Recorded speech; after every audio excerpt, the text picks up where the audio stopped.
నరకము అనేది ఉందా? ఈ వీడియో చూడండి, మీకు అర్థమవుతుంది.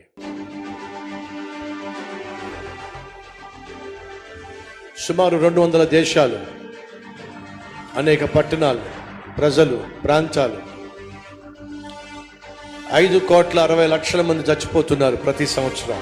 గంటకు 6,000 మంది, నిమిషానికి 107 మంది, క్షణకు సుమారు 2 చచ్చిపోతున్నారు. చనిపోయి అక్కడికి వెళ్తున్నారు. ఒక్కొక్కడు అలా నరకంలో రాలుతున్నారు, శాశ్వతము నరకంలో కాలిపోవడానికి, నిత్య నరకంలోనికి.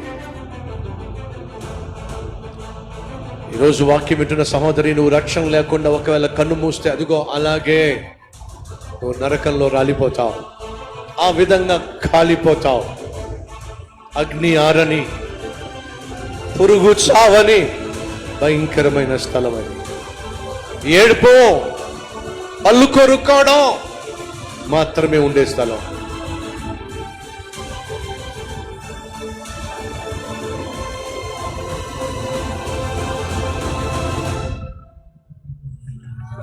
అరుస్తావు, కేకలేస్తావు, అక్కడ అగ్ని ఆరదు, పురుగు చావదు. అదిగో పురుగు శరీరాన్ని పట్టి నరకం చూపించేస్తుంది. నువ్వు మరణిస్తే ఎక్కడికి వెళ్తావు? నరకానికా, పరలోకానికా? ఆలోచించు.